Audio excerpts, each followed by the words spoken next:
Assalamualaikum warahmatullahi wabarakatuh. Hai guys, ketemu lagi di channel saya. Dan kali ini kita akan saksikan bersama-sama ceramah dari Ustadz Firanda Arditja. Selamat menyaksikan. Bismillahirrahmanirrahim. Assalamualaikum warahmatullahi wabarakatuh. Alhamdulillahi ala ihsani wa syukru lahu ala taufiqihi wa amtinani. Asyhadu an la ilaha illallah wahdahu la syarika lahu ta'ziman li sya'ni wa asyhadu anna Muhammadan abduhu wa rasuluhu da'ila ridwani. Allahumma salli alaihi wa ala alihi wa ashabihi wa ikhwani. Hadirin dan hadirat jamaah Masjid Al-Imam Syafi'i yang dirahmati oleh Allah Subhanahu wa taala, pada kesempatan bahagia ini kita akan membahas tentang keutamaan beristighfar kepada Allah Subhanahu wa taala, dan di antara perkataan indah dari Syekhul Islam Ibnu Taimiyah rahimahullahu taala dalam kitabnya Jami'ul Masail jilid 6 halaman 277, beliau berkata, "Bal istighfarul insani ahammu min jami'il ad'iyah." Bal istighfarul insani ahammu min jami'il ad'iyah. Yang maknanya bahwasanya istighfar seorang hamba, dia mohon ampun kepada Allah, adalah yang lebih penting dari seluruh doa-doa. Lebih penting dari seluruh doa-doa. Ini isyarat dari Syekhul Islam Ibnu Taimiyah bahwasanya istighfar itu bukan hanya sekedar zikir. Dia zikir sekaligus dia doa. Beda dengan la ilaha illallah, subhanallah, walhamdulillah, wala haula wala quwwata illa billah, Allahu akbar, subhanallah bihamdihi, bismillahil azim. Ini semua zikir tanpa disertai dengan tolab, tanpa disertai dengan doa. Berbeda dengan astaghfirullah. Kalau astaghfirullah wazannya istaf'ala, dan istaf'ala yufidu at-talab, yaitu memohon kepada Allah. Sehingga ketika seorang berkata astaghfirullah, dia berzikir sekaligus dia meminta ampunan kepada Allah Subhanahu wa taala. Kenapa istighfar adalah doa yang terbaik, ya? Syekhul Islam Taimiyah rahimahullah menyebutkan banyak dalil ya. Namun di antara yang ingin saya sampaikan pada kesempatan kali ini bahwasanya karena semua problem yang kita hadapi di dunia, di alam barzakh maupun di akhirat, semuanya karena dosa yang kita lakukan. Semua masalah-masalah dalam diri kita, tidak ada ketenangan, kekhawatiran yang berlebihan, kegelisahan, itu karena dosa-dosa, ya. Masalah di rumah tangga, ribut dengan istri, ribut dengan anak, ribut dengan suami, dengan tetangga, ya. Masalah dalam dakwah. Semua problematika yang kita hadapi semuanya karena dosa-dosa yang kita lakukan. Makanya Allah berfirman, "Wa ma asabaka min sayyi'atin famin nafsik." Apa yang menimpamu dari keburukan semuanya dari dirimu sendiri. Ma asabakum min musibatin fabima kasabat aydikum wa ya'fu an katsir. Tidak ada musibah yang menimpa kalian kecuali akibat ulah perbuatan kalian. Dan Allah mensifati manusia, innahu kana zaluman. Manusia itu zalum, suka berbuat apa? Kezaliman, suka berbuat dosa. Dari sinilah kita tahu bahwasanya masalah yang kita hadapi di dunia, terlebih lagi nanti di alam barzakh, apalagi di akhirat, semuanya sebab-sebab dosa. Makanya doa yang paling bermanfaat dibandingkan seluruh doa adalah doa agar dosa-dosa diampuni. Ikhwan dan akhwat yang dirahmati Allah Subhanahu wa taala, Syekhul Islam Taimiyah menyebutkan beberapa dalil-dalil yang saya akan sebutkan, ya, dari kitab tersebut Jami'ul Masail tentang agungnya istighfar, ya. Dan dia adalah doa yang paling penting daripada doa-doa yang lainnya. Di antaranya Allah Subhanahu wa taala menggandengkan istighfar dengan tauhid, ya. Misalnya Allah berfirman, "Fa'lam annahu la ilaha illallah wastaghfir li dzambik walil mu'minin." Kata Allah Subhanahu wa taala, ketahuilah bahwasanya tidak ada yang berhak disembah kecuali Allah semata, dan istighfarlah untuk dosa-dosamu agar kau diampuni, dan juga istighfarlah buat orang-orang yang beriman. Ketika Allah menggandengkan tauhid dengan istighfar, menunjukkan bahwasanya istighfar adalah doa yang sangat agung digandengkan dengan tauhid. Kemudian di antara dalil yang disebut Syekhul Islam Ibnu Taimiyah bahwasanya istighfar adalah doa yang menghiasi seluruh kegiatan salat. Baik dimulai dari doa istiftah sampai selesai salat. Doa istiftah kita mohon ampun kepada Allah. Di antara dalam hadis Ali radhiyallahu taala anhu, Allahumma antal maliku la ilaha illa anta anta rabbi wa ana abduk zalamtu nafsi wa ataraftu bi dhanbi faghfir li dhunubi jami'an innahu la yaghfiru dhunuba illa ant. Itu di antara doa istiftah. Yang artinya ya Allah, engkau adalah Tuhanku, aku adalah hambamu dan aku telah menzalimi diriku dan aku mengakui dosa-dosaku. Maka ampunilah seluruh dosa-dosaku. Itu diucapkan di antara doa istiftah. Di antara doa istiftah adalah Allahumma ba'id baini wa baini khotoyaya kama ba'ata bainal masyriq wal maghrib dan seterusnya. Allahumma naqqini min khotoyaya. Di antara makna dari doa tersebut, ya Allah bersihkanlah apa? Dosa-dosaku. Berarti minta ampun. Kita istiftah sudah minta ampun. Kemudian kita salat. Ketika salat kemudian kita ruku. Di antara doa ruku adalah subhanakallahumma rabbana wa bihamdika Allahumma ighfirli. Dan ini doa yang dibaca oleh Nabi SAW di akhir hayatnya. Ruku dan sujud beliau membaca doa tersebut. Subhanakallahumma rabbana wa bihamdika Allahumma ighfirli. Ya Allah ampunilah aku. Kemudian bangkit i'tidal, ada hadis disebutkan oleh Syekh Islam Taimiyah kalau tidak salah lemah ya. Minta ampun setelah i'tidal. Kita lanjutkan saja. Kemudian ketika duduk di antara dua sujud. Sujud tadi kita juga istighfar. Subhanakallahumma rabbana wa bihamdika Allahumma ighfirli. Duduk di antara dua sujud, Rabbighfirli warhamni wajburni. Rabbighfirli, Rabbighfirli, Rabbighfirli. Kita juga istighfar. Kemudian doa setelah tasyahud ya. Rabbighfirli ma qaddamtu wa ma akhartu wa ma asrartu wa ma a'lantu wa ma asraftu wa ma anta a'lamu bihi minni antal muqaddim wa antal muakhir la ilaha illa anta. Kita juga minta ampun kepada Allah Subhanahu wa taala setelah tasyahud sebelum salam. Kemudian setelah salam kita astaghfirullah, astaghfirullah, astaghfirullah. Salat yang merupakan ibadah agung yang kita diwajibkan paling tidak 5 kali sehari, isinya adalah mohon ampunan kepada Allah Subhanahu wa taala. Oleh karenanya di antara yang menunjukkan akan agungnya istighfar, itulah ya yang menjadikan Nabi sallallahu alaihi wasallam adalah manusia terbaik di antara seluruh nabi. Karena di antara sifat spesial Nabi sallallahu alaihi wasallam, qad ghufira lahu ma taqaddama min dhanbihi wa ma ta'akhkhar. Kata Allah Subhanahu wa taala, "Inna fatahna laka fathan mubina liyaghfira lakallahu ma taqaddama min dhanbika wa ma ta'akhkhar." Agar Allah mengampuni dosa-dosamu wahai Muhammad yang telah lalu maupun yang akan datang. Karenanya ketika di padang mahsyar orang-orang minta syafaat, seluruh nabi yang dimintai syafaat minta uzur, dan mereka adalah ulul azmi minar rusul. Nabi-nabi yang terbaik, Nabi Adam alaihissalam, kemudian Nabi Nuh, kemudian Nabi Ibrahim, kemudian Nabi Musa, Nabi Isa, terakhir Nabi Muhammad SAW. Kenapa mereka tidak berani memberi syafaat? Karena mereka merasa berdosa. Ya, mereka merasa berdosa. Saya telah berdosa, kata Nabi Adam, saya telah berdosa. Nafsi saya juga butuh kepada syafaat. Kenapa? Karena menyadari dosa yang pernah dilakukan, meskipun tentu sudah diampuni oleh Allah Subhanahu wa taala. Namun perasaan berdosa tersebut menghalangi mereka untuk memberi syafaat. Sampai akhirnya ketika orang-orang datang kepada Nabi Isa, maka Nabi Isa berkata, pergilah kepada Nabi Adam, kepada Nabi Muhammad SAW, abdun qad ghufira lahu ma taqaddama min dhanbihi wa ma ta'akhkhar. Seorang hamba yang telah diampuni dosa-dosa yang telah lalu dan akan datang. Maka ketika itu Nabi SAW memberi syafaat kepada manusia, seluruh manusia, agar Allah segera datang untuk memulai persidangan. Kenapa? Karena Nabi SAW manusia terbaik, telah diampuni dosa-dosa yang telah lalu maupun yang akan datang. Jadi istighfar ini menjadikan seorang semakin tinggi, semakin mulia di sisi Allah Subhanahu wa taala.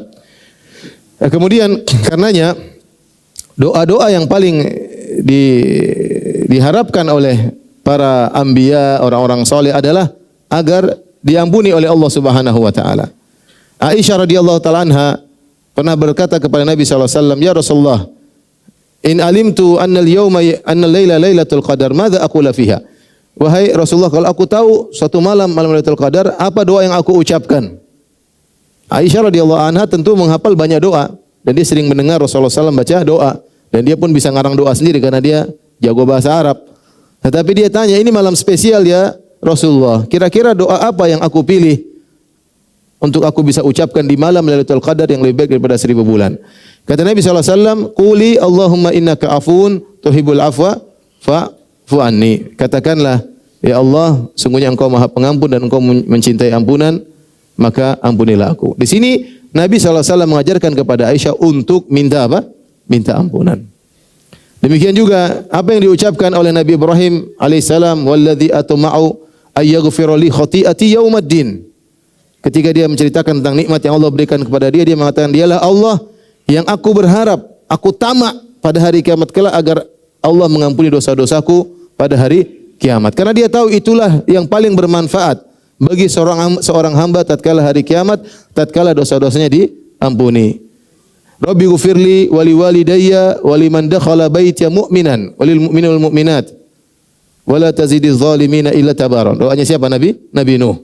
Rabbi ghfirli wa liwalidayya wa liman dakhala baitiya mu'minan. Ya. Kemudian juga doanya Nabi Ibrahim juga, Rabbi ghfirli wa liwalidayya wal mu'minina yauma yaqumul hisab. Intinya doa yang paling bermanfaatlah doa diampuni oleh Allah Subhanahu wa taala, terutama ketika hari kiamat, hari yang dimana semua permasalahan yang dihadapi oleh seorang hamba adalah akibat dosa-dosanya. Dan kita perhatikan juga, karenanya ibadah-ibadah yang agung, ganjaran doanya yang tertinggi adalah ampunan. Contoh ibadah puasa. Nabi SAW mengatakan, man shoma ramadhana imanan wa ihtisaban ghufira lahu ma taqaddama min dhanbi. Siapa yang puasa penuh keimanan, penuh pengharapan, diampuni dosa yang telah lalu. Wa man qama ramadhana imanan wa ihtisaban ghufira lahu ma taqaddama min dhanbi. Barang siapa yang salat malam atau salat tarawih di bulan Ramadan akan diampuni dosa yang telah lalu. Wa man qama lailatal qadri imanan wa ihtisaban ghufira lahu ma taqaddama min dhanbi. Barang siapa yang menghidupkan Lailatul Qadar dengan penuh keimanan dan penuh pengharapan akan diampuni dosa-dosa yang telah lalu. Lihat, perhatikan ganjarannya apa? Diampuni dosa-dosa yang telah lalu. Karena dosanya bikin masalah. Antum ada masalah hari ini? Ada enggak? Belum ya, masih baru subuh ya. Ada masalah pasti karena dosa. Pasti karena dosa. Masalah apapun. Kegelisahan hati berdosa. Makanya Nabi SAW mengatakan, innahu la yughan ala qalbi wa inni la astaghfirullah. Aku merasa ada sesuatu di hatiku, aku istighfar. Jadi ganjaran yang terbaik bagi amalan-amalan yang hebat adalah ampunan. Ya. Ramadan tadi sudah kita sebutkan. Rasulullah SAW juga bersabda, al-jum'ah ila al-jum'ah, salawatul khams, Ramadan ila Ramadan, al-umrah ila al-umrah, kafaratun lima bainahunna. Sungguhnya salat 5 waktu menghapuskan dosa-dosa di antara salat-salat tersebut. Ramadan satu ke Ramadan yang lain menghapuskan dosa-dosa di antara Ramadan tersebut. Jumat yang satu ke Jumat yang lain menghapuskan dosa-dosa di antara Jumat tersebut, ya. Kata Rasulullah sallam, "Ara'aitum law anna nahran bi babi ahadikum yaktasilu minhu kulla yawmin khamsan marrat, hal yabqa min daranihi syai'?" Kata Nabi sallallahu alaihi wasallam tentang salat 5 waktu, bagaimana menurut kalian jika di depan rumah kalian ada sungai, kemudian pemilik rumah mandi setiap hari 5 kali sehari, apakah masih tersisa kotoran di tubuhnya? Demikianlah perumpamaan salat 5 waktu menghapuskan yamhullahu biha khataya al-khataya, dengan salat atau yamhullahu bihinnal khataya, dengan salat 5 waktu tersebut Allah akan menghapuskan dosa-dosa. Salat ibadah teragung, ganjarannya adalah diampuni dosa-dosa. Kita bicara apa lagi? Bicara misalnya zakat, ya. Khudz min amwalihim shadaqatan tutahhiruhum. Ambillah zakat dari harta mereka, tutahhiruhum, agar mensucikan mereka. Di antaranya mensucikan mereka. Selain mensucikan harta dari syubhat, dari keharaman, mensucikan orang yang mengeluarkan zakat. Di antaranya mengurangi dosa-dosanya. Kemudian juga lihat haji. Haji, kata Nabi SAW, man hajja walam yarfuth walam yafsuk raja'a min dhunubi ka yaumin waladathu ummuhu. Siapa yang berhaji kemudian dia tidak melakukan rafath, yaitu jima dan muqaddimatuhu, walam yafsuk, tidak melakukan kemaksiatan, raja'a min dhunubihi ka yaumin waladathu, maka dia akan bersih dari dosa-dosanya seperti baru dilahirkan dari perut ibunya. Tidak ada ganjaran yang terbaik seperti diampuni apa? Dosa-dosa, ya. Oleh karenanya, ya, Allah menyuruh Nabi untuk mohon ampunan bagi kaum mukminin. Fa'lam annahu la ilaha illallah wastaghfir li dzambika walil mu'minin. Mohonlah ampunan untuk dirimu dan untuk orang beriman, karena yang paling bermanfaat bagi orang beriman adalah untuk diampuni. Lihatlah ketika Nabi SAW berwasiat kepada Umar bin Khattab, ada seorang, Nabi cerita namanya Uwais Al-Qarani, min Qaran, namanya Uwais, Kata Nabi, kalau kau bertemu dengan dia wahai Umar, kalau kau mampu untuk dia mohon ampunan buat engkau, lakukanlah. Akhirnya Umar bin Khattab mencari Uwais. Apa yang dia minta? Doa apa? Doa biar kaya? Doa biar enggak, doa agar diampuni oleh Allah Subhanahu wa taala. Karena itu anfaul adiyah. Doa yang paling bermanfaat agar diampuni dosa-dosa. Oleh karenanya itu juga disadari oleh malaikat. Malaikat juga mohon ampunan bagi orang yang beriman. Walladzina yahmiluna al-arsya alladzina yahmiluna al-arsya wa man hawlahu yusabbihuna bihamdi rabbihim wa yu'minuna bihi wa yastaghfiruna lilladzina amanu rabbana wasi'ta kulla syai'in rahmatan wa ilma faghfir lilladzina tabu.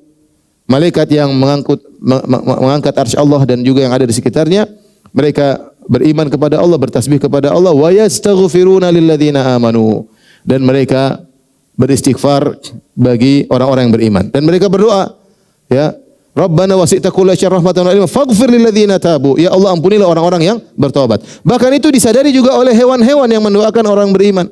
Apa kata Nabi sallallahu alaihi wasallam? Wa innal alim la yastaghfiru lahu man fis samawati man fil ardi hatta al-hitan fil bahr. Bahkan orang alim itu akan dimohon ampunan baginya siapa semua yang di langit dan di bumi, bahkan ikan-ikan di lautan mohon ampunan bagi orang alim. Mohon apa? Istighfar agar diampuni. Ini menunjukkan bahwasanya istighfar adalah doa yang terbaik, doa yang terbaik. Karenanya Rasulullah SAW bersabda, tuba liman wajada fi sahifatihi istighfaran katsira. Sungguh beruntung orang-orang yang mendapati dalam catatan amalnya istighfar yang banyak. Orang yang paling beruntung yang kalau di buku catatan amalnya banyak astagfirullah, astagfirullah, astagfirullah. Karenanya Allah Subhanahu wa taala memerintahkan orang-orang beriman untuk beristighfar, untuk bertobat kepada Allah Subhanahu wa taala. Jangan orang beriman, Nabi SAW menyadari pentingnya istighfar. Rasulullah SAW beristighfar sehari 70 kali, dalam sebagian riwayat 100 kali. Ya ayuhan nas tubu ila Allah wastaghfiruhu wa tubu ilaih fa inni astaghfiru Allah wa atubu ilaih fil yaum 100 marrah. Wahai manusia sekalian, bertobatlah, beristighfar, sungguhnya aku, kata Rasulullah, Rasulullah tidak mengatakan doa-doa yang lain. Aku berdoa begini 100 kali, berdoa tidak. Rasulullah ucapkan tentang apa? Istighfar. Rasulullah perintahkan istighfarlah karena aku Muhammad sallallahu alaihi wasallam yang telah diampuni dosa-dosaku yang telah lalu maupun yang akan datang, bahwasanya aku beristighfar 100 kali. Bahkan sebagian sahabat mendengar Nabi satu majelis istighfar 100 kali. Astagfirullah tubu ilaih, astagfirullah tubu ilaih. Satu kali majelis Nabi sallallahu alaihi wasallam istighfar 100 kali. Entah berapa majelis Rasulullah SAW istighfar, ya. Makanya doa yang paling bermanfaat setelah salat malam, wabil asharihum yastaghfirun. Subhanallah, kita mau kumpulin dalil tentang keutamaan istighfar sangat banyak, ya. Oleh karena tidak usah ragu bahwasanya doa yang terbaik adalah istighfar. Yang terbaik adalah istighfar. Kalau taruhlah antum enggak punya dosa, tapi itu mustahil, ya. Antum enggak punya dosa, terus istighfar terus ngangkat derajat. Makanya para ulama mengatakan, ya atau para ulama menjelaskan. Kalau ada yang bertanya, Ustaz, Nabi SAW mengatakan al-umratu ilal umratu kafaratu lima bainahuma. Umrah yang satu dan umrah yang lain menghapus dosa-dosa di antara keduanya. Ustaz, minggu lalu saya umrah, sekarang saya umrah lagi. Kayaknya dosa sudah hapus. Terus ngapain umrah lagi? Seandainya kamu tidak punya dosa, istighfar tersebut akan mengangkat apa? Derajat. Akan mengangkat derajat. Jadi manusia yang terbaik adalah manusia yang tidak punya dosa. Dialah Nabi Muhammad SAW yang telah diampuni dosa-dosa yang telah lalu maupun yang akan datang. Gara-gara dosa, doa kita tidak dikabulkan. Makanya Nabi Sulaiman alaihissalam ketika berdoa, dia minta ampun dulu. Rabbi ghufirli wa habli mulkan la yanbaghi li ahadin min ba'di innaka antal wahhab. Dia mengatakan, ya Allah, ampunilah aku. Anugerahkanlah kepadaku kerajaan yang tidak pantas bagi seorang pun setelahku. Sesungguhnya engkau adalah Al-Wahhab, Maha Pemberi anugerah. Tapi dia buka dengan apa? Dengan istighfar. Dengan istighfar.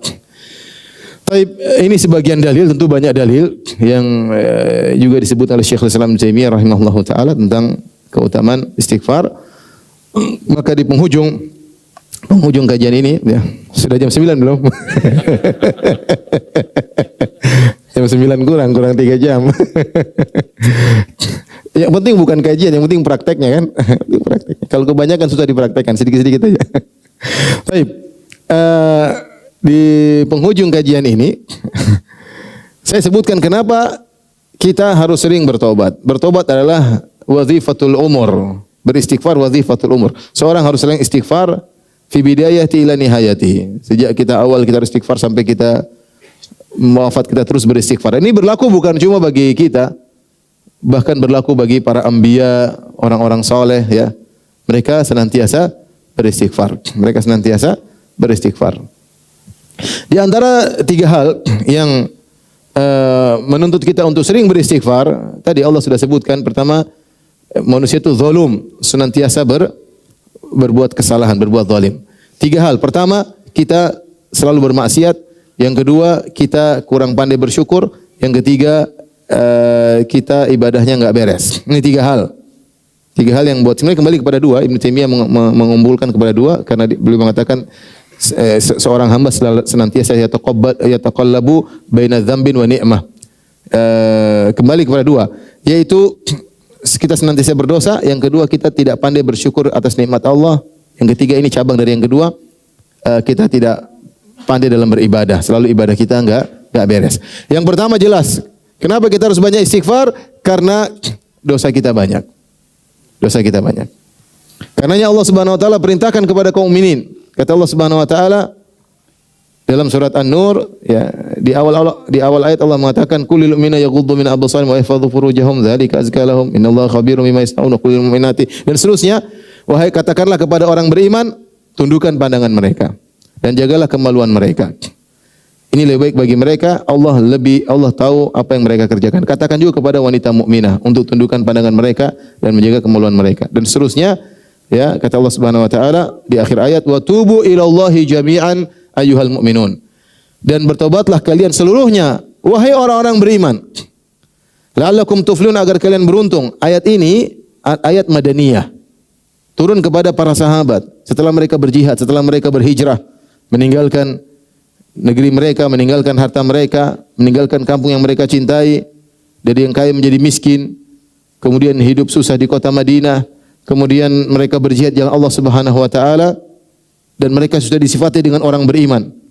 Allah masih suruh mereka untuk apa? Bertobat. Wa tubu ilallahi jami'an ayyuhal mu'minun.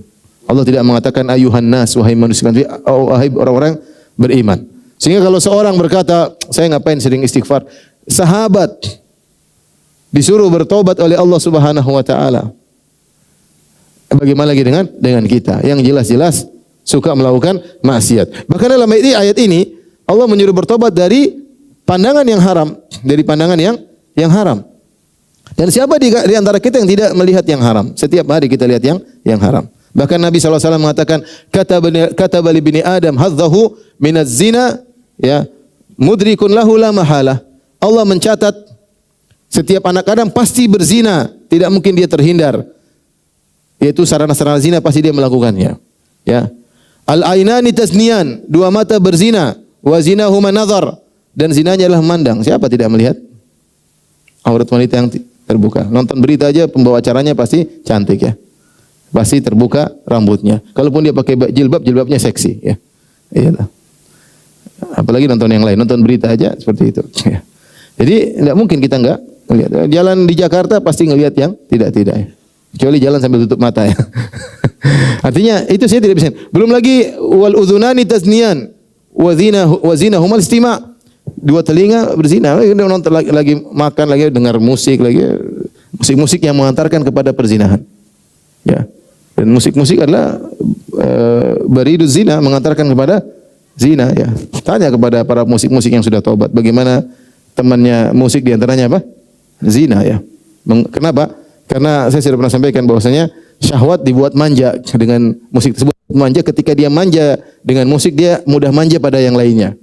Makanya kata siapa namanya Ibnu Mas'ud, al-ghina yumbitun nifaq, bahwasanya nyanyian itu menumbuhkan kemunafikan. Bukan apa-apa, tapi syahwat, jiwa terbiasa dimanja dengan maksiat sehingga dia akhirnya melebar kemana-mana. Di antaranya mudah untuk minum khamar, mudah untuk berzina, mudah untuk macam-macam karena sering dimanja dengan musik tersebut. Intinya kita tidak akan terhindar dari yang namanya zina ya. Kemudian makanya kita harus bertobat. Belum dosa-dosa yang lainnya ya. Belum dosa-dosa yang lainnya. Kalau Allah merintahkan bertobat dari dosa memandang, apalagi dosa-dosa yang lainnya. Jadi intinya membuat kita harus untuk istighfar karena kita selalu berdosa, selalu berdosa. Belum dosa terkait dengan orang lain, orang terdekat. Masih banyak hak istri tidak kita penuhi, masih banyak hak anak tidak kita penuhi, masih banyak hak orang tua tidak kita penuhi. Ibu-ibu masih banyak hak suami yang tidak dipenuhi, masih ngangkat suara di hadapan suami. Apa itu enggak istighfar? Wajib istighfar itu. Biar bapak-bapak semangat. dosa banyak. Kita ini dosa banyak, tiap hari berdosa ya. Tiap hari berdosa. Bangun tidur langsung dosa. Begitu bangun tidur lihat YouTube, lihat Facebook, sudah lihat macam-macam pasti. Kita buka hari-hari kita dengan bermaksiat. Kemudian ini jelas ini pembahasan tersendiri. Yang kedua, bahwasanya di antara hal yang buat kita harus sering beristighfar adalah kita kurang bisa bersyukur. Karena nikmat yang Allah berikan kepada kita sangat banyak, dan setiap nikmat tersebut wajib untuk disyukuri, dan kita tidak bisa menjalankan ibadah tersebut. Ibadah mensyukuri nikmat Allah Subhanahu wa taala. Makanya sering disampaikan bahwasanya ketika seorang buang hajat, dia keluar dia mengatakan Rabbi ghufranaka. Dia mengatakan apa? Ghufranaka. Artinya Allah, aku mohon ampunanmu. Kenapa? Karena aku tidak mau bersyukuri nikmat-nikmatmu. Di antara sekian banyak nikmat yang Allah berikan kepada kita adalah kita bisa buang hajat dengan baik. Bayangkan kalau kotoran tersebut tertahan dalam perut kita, enggak bisa dikeluarkan, maka kita akan merasakan sakit luar biasa. Di antaranya Nabi SAW menjelaskan bahwasanya setiap sendi, ya, kullu sulama minan nasi alaihi sadaqah. Setiap sendi yang ada pada diri kita wajib untuk disedekahkan. Ada kewajiban mensyukurinya. Dan kita punya 360 sendi. Tiap kita bangun pagi, sendi kita lancar, ini wajib disedekahi. Bayangkan kalau ada konslet atau macet. Contoh kena asam urat, macet atau tidak? Macet. Contohnya kesleo, macet enggak enak. Contohnya paling parah adalah apa? Saraf kejepit. Waduh, setengah mati. Berarti ada sendi yang enggak beres. Nah, kita tiap hari bangun apa? Enak, santai. Ini ada kewajibannya ya. Kewajiban yang harus kita syukuri tiap hari. Tiap hari. Artinya banyak sekali nikmat yang Allah berikan kepada kita ya. Dan kita tidak pandai untuk mensyukuri. Makanya Nabi SAW beribadah sampai kakinya bengkak, sampai pecah-pecah kakinya. Kata Nabi SAW, afala akunu abdan syakura. Kenapa aku tidak menjadi hamba yang pandai bersyukur? Allah berkata kepada Nabi Sulaiman, i'malu ala Dawud syukran wa qalilun min ibadiyas syakur. Beramal solehlah engkau wahai keluarga Daud, Sulaiman alaihissalam, dan sedikit dari hambaku yang pandai bersyukur. Ya. Jadi di antara bentuk syukur yang paling jelas adalah beramal soleh. Nah, kita ini kurang bersyukur.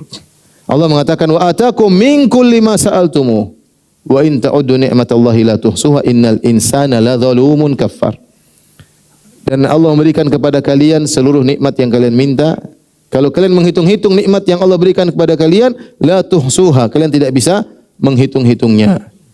Innal insana ladzalum. Makanya manusia itu zalum, berbuat zalim. Kafar, suka mengingkari, tidak pandai bersyukur. Sudah dikasih nikmat banyak, dia suka berbuat dosa dan dia ingkar dengan nikmat yang Allah berikan kepadanya. Ya. Dalam qiraah wa atakum min kullin ma sa'altumu. Dan Allah berikan kepada kalian kenikmatan yang kalian tidak minta. Kenikmatan jangan cuma yang kita minta saja, banyak kenikmatan yang tidak kita minta. Allah berikan. Waktu kita masih kecil, kita enggak bisa apa-apa, Allah kasih nikmat. Allah berikan asupan gizi, kita masih dalam janin, kita baru lahir, Allah kasih orang tua kita sayang sama kita, makanya dikasih susu, dikasih minuman. Ya. Kalau Allah cabut rasa sayang dari orang tua kita, kita enggak diurus ya. Taruh di rumah, orang tua jalan-jalan, pacaran, anak dibiarin aja. Tapi siapa yang kasih sayang kepada orang tua sehingga dia sayang sama kita, dia kerja setengah mati. Kita enggak bisa minta apa-apa. Jadi banyak kenikmatan yang kita tidak minta, Allah apa? Kasih. Dan saya sering sampaikan hal ini. Makanya ketika Nabi Musa alaihissalam berdoa minta kepada Allah, Rabbi syrah li sadri wa yassir li amri, dan seterusnya, kata Allah, qala qad utita su'laka ya Musa wa laqad mananna 'alaika marratan ukhra. Sungguh permintaanmu kami kabulkan ya Musa, langsung kami kabulkan, dan sungguh kami telah berikan kau nikmat terdahulu sebelum ini ketika kau masih kecil. Idz auhayna ila ummika ma yuha an ikdhifihi fit tabuti fakdhifihi fil yammi falyuqihil yammu bisal, dan seterusnya. Ketika kau masih kecil, kau ingin dibunuh oleh Firaun dan bala tentaranya, kami ilhamkan kepada ibumu agar kau dimasukkan dalam suatu keranjang, dilepaskan di sungai Nil, dan seterusnya. Nabi Musa bisa berdoa enggak ketika masih kecil?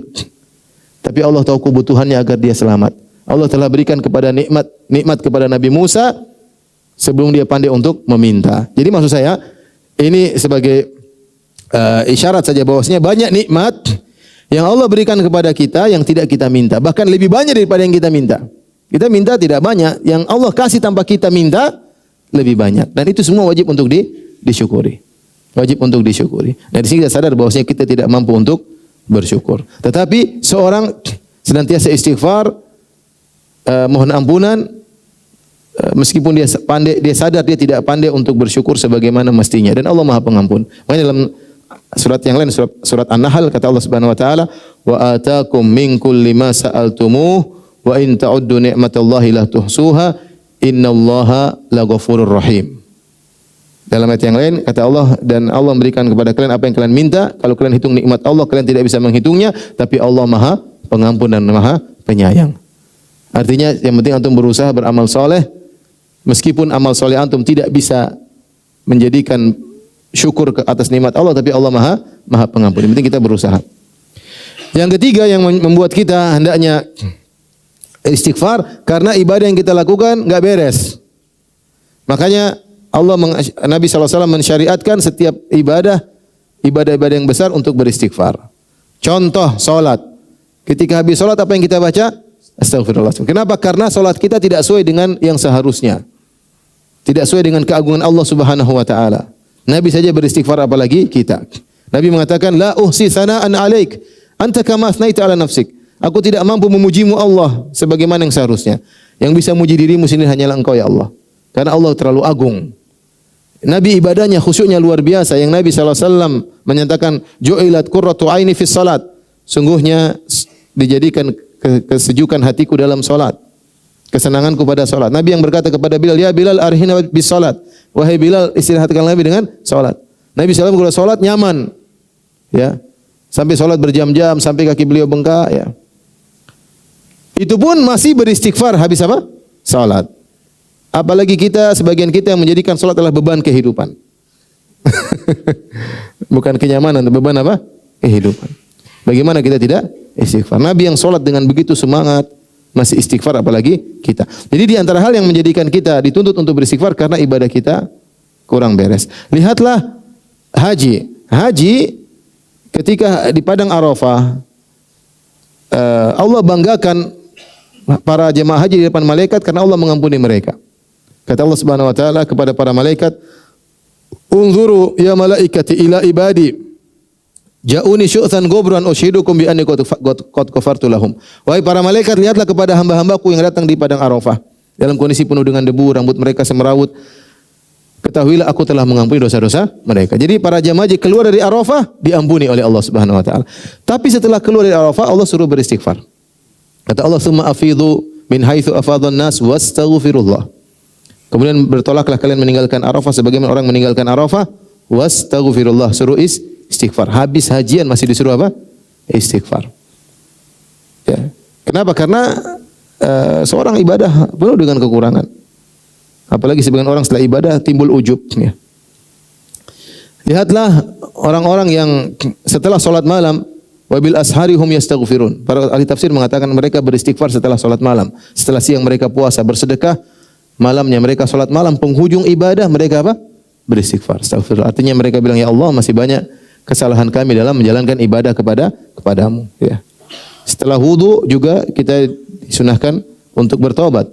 Allahumma ja'alni minat tawabin wa ja'alni minal mutatahhirin. Ya. Bahkan Nabi SAW yang berdakwah selama 23 tahun, yang tidak pernah istirahat, sejak Allah mengatakan, "Ya ayyuhal muddatsir qum fa'anzir," wahai yang berselimut bangunlah, beri peringatan. Rasulullah tidak pernah beristirahat. Siapa yang baca sirah Nabi dia tahu Nabi tidak pernah beristirahat. Dari qum fa'anzir sampai Nabi SAW meninggal tidak pernah beristirahat. Dari suatu kegiatan-kegiatan lainnya dan seterusnya. Di penghujung dakwah Nabi SAW Allah suruh istighfar. "Idza jaa nasrullahi wal fath wa ra'aitan nasa yadkhuluna fi dinillahi afwaja fasabbih bihamdi rabbika wastaghfirhu." Ketika Nabi sukses. Allah mengatakan, jika telah datang pertolongan Allah dan kemenangan Allah, engkau melihat orang sudah masuk dalam agama Allah berbondong-bondong. Fasabbih bihamdi rabbika wastaghfirhu. Bertasbihlah dan beristighfarlah. Innahu kana tawwaba. Sungguhnya Allah Maha menerima taubat. Nabi disuruh beristighfar setelah dia sukses. Makanya surat ini dipahami oleh Ibnu Abbas sebagai na'yu, yaitu sebagai kabar tentang akan wafatnya Nabi. Kenapa? Karena sudah selesai, Nabi sudah sukses. Orang sudah masuk Islam semuanya, berbondong-bondong, terus tugas Nabi apa lagi? Kalau gitu Nabi tugasnya sudah selesai, saatnya Nabi dipanggil oleh Allah Subhanahu wa taala. Di penghujung kehidupan Nabi, Nabi kemudian yata'awwalul Quran, kata Aisyah, Rasulullah sallallahu alaihi wasallam menjalankan perintah Allah, "Sabbih bihamdi rabbika wastaghfirhu." Maka Nabi ruku dan sujud dengan baca subhanakallahumma rabbana wa bihamdika allahumma ighfirli. Menggabungkan antara tasbih dengan istighfar kepada Allah Subhanahu wa taala. Itu Nabi yang dakwah 23 tahun penuh dengan keikhlasan, tidak mengharapkan dunia sama sekali, bersabar dengan berbagai macam gangguan, terluka, dilempari, dihina, macam-macam, itu pun disuruh istighfar. Padahal kita yang dakwahnya begini-begini ya. Yang penuh dengan kekurangan, niatnya enggak tahu gimana. Tentunya ya, kita jangan ujub dan justru harus sering apa? Istighfar.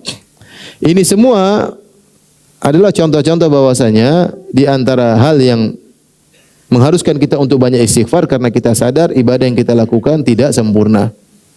Tidak sempurna. Puasa kita tidak sempurna, salat kita tidak sempurna, masih banyak kekurangan sehingga kita harus banyak istighfar. Inilah para hadirin hadirat yang rahmati Allah Subhanahu wa taala. Alhamdulillah jam 9 kurang ya. Kita tadi singgung tentang banyak istighfar. Jadi harapan saya jangan di jalan pelongok-pelongok diam gini enggak, istighfar aja. Astagfirullah, astagfirullah, astagfirullah. Astagfirullah itu. Jadi jangan diam, rugi. Ya, la yazalu lisanuka ratban min dzikrillah. Pokoknya jangan diam. Kalau enggak istighfar ya zikir yang lain. Tapi kita usaha lisan kita suka apa? Istighfar. Astagfirullah, astagfirullah. Yang jadi masalah kita tuh malu untuk istighfar. Kita kadang sama teman kita enggak istighfar, diam. Nanti kalau ke astagfirullah, kamu kenapa istighfar? Ada dosa apa yang kau lakukan? Oh, banyak dosaku ya. Jadi beda kalau tanya Ustaz Ahmad, kalau kita jalan sama masyayikh, sama ulama, mereka istighfar di mobil, astagfirullah, astagfirullah. Mereka biasa, jadi suara dikeraskan kita dengar. Kalau kita gitu rasanya gimana gitu? Astagfirullah. Ngelihatnya kayaknya, kamu kenapa? Habis bikin dosa apa? Jadi jangan lupa untuk banyak istighfar.